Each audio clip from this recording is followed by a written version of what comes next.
यदि संसार पर विजय प्राप्त करना चाहते हो तो गायत्री मंत्र से बड़ा कोई साधन हो ही नहीं सकता।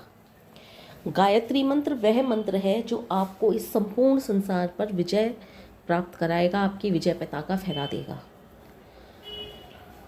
प्राचीन काल से ही हमारे ऋषि मुनि अपने आप को बलिष्ठ बनाने के लिए, अपने आप को नए नए सिद्धियां प्राप्त करने के लिए मंत्रों का प्रयोग करते थे। इसमें सबसे प्रभावी मंत्र गायत्री मंत्र था। आप ये जानते हो कि गायत्री मंत्र से बड़ा कोई मंत्र नहीं है, इसे महामंत्र कहा गया है।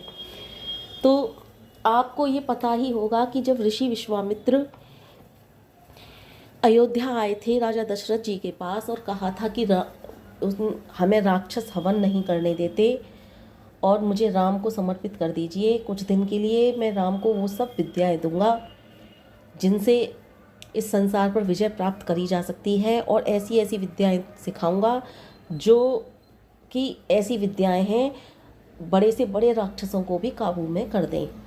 तो वो विद्याएं केवल धनुष विद्या ही नहीं थी।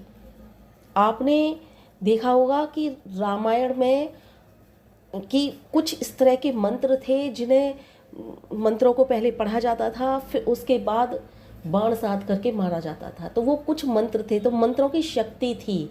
तो आप मंत्रों की शक्ति को झुठला नहीं सकते, ना ही हम झुठला सकते हैं, ना ही कोई झुठला सकता है।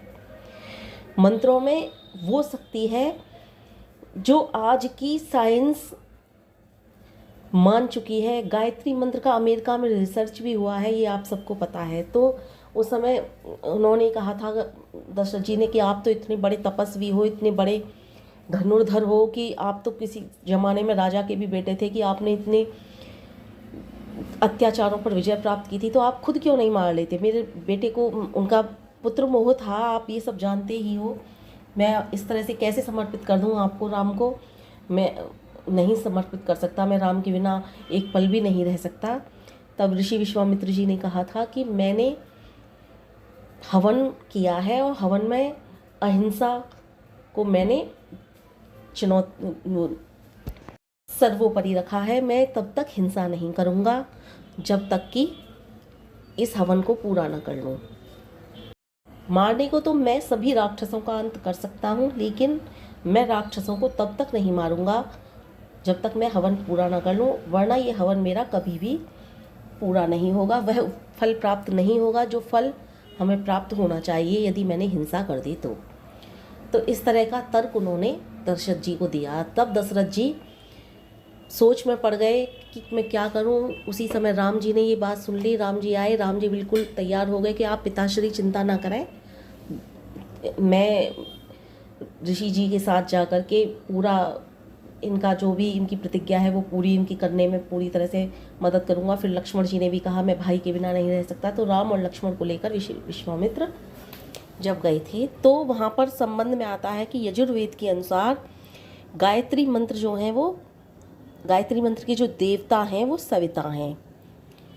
सविता किसको कहते हैं? गायत्री माँ को कहते हैं। और ऋषि विश्वामित्र जी ने इस मंत्र पर रिसर्च की थी, तो इन्हें आपको ये तो अधिकतर जो गायत्री मंत्र का जाप करते हैं सभी लोगों को पता है कि ऋषि विश्वामित्र जी ने ही गायत्री मंत्र के ऊपर रिसर्च की थी, इसलिए इस मंत्र का ऋषि भी ऋषि विश्वामित्र को ही माना जाता है। और जब ऋषि विश्वामित्र जी ने रिसर्च की थी गायत्री मंत्र पर, तो ये कैसे हो सकता है कि वो श्री राम जी के लिए, लक्ष्मण जी के लिए गायत्री मंत्र का उपदेश न देते, या ऋषि विश्वामित्र जी श्री राम और लक्ष्मण जी को इतने बड़े महामंत्र से वंचित रखते? तो ये तो हो ही नहीं सकता।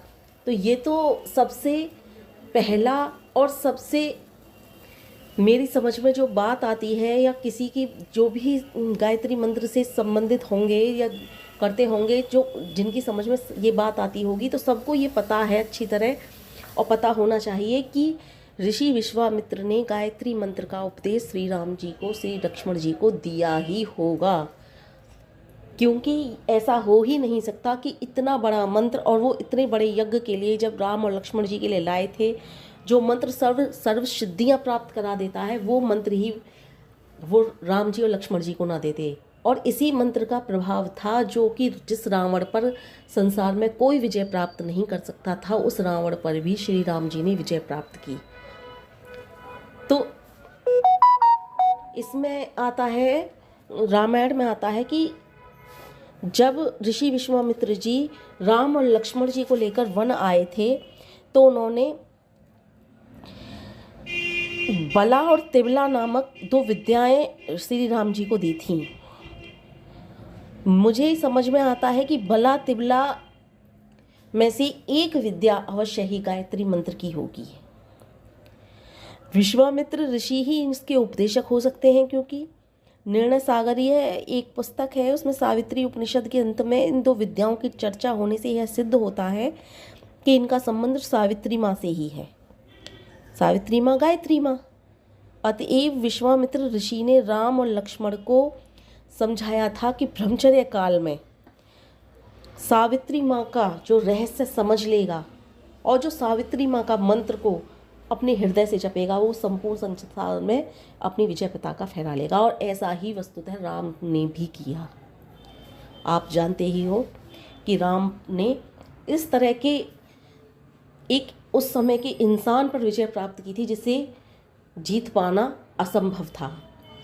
लंका जो कि चारों तरफ से समुद्र से घिरी हुई थी, उसके पार भी पाना असंभव था। कोई लंका में प्रवेश नहीं कर सकता था। ये गायत्री माँ का ही तो प्रभाव था कि श्री राम जी की हनुमान जी से भेंट हुई, जिसको सिर्फ हनुमान जी ही प्रवेश कर सकते थे। जिस लंका में हनुमान जी वहाँ गए जब सीता माँ का पता लगाया, और ये गायत्री माँ का ही तो प्रभाव था कि नल और नील नामक 2 इस तरह के मनुष्यों से श्री राम जी की भेंट हुई कि उन्होंने पुल का निर्माण कर सके। कहते हैं ना, नल और नील इस तरह का पत्थर बनाते थे। वस्तुतः मेरी समझ में आता है नल और नील उस समय के साइंटिस्ट थे जो इस तरह के पत्थरों का निर्माण करते थे जो पानी पर तैर सकें।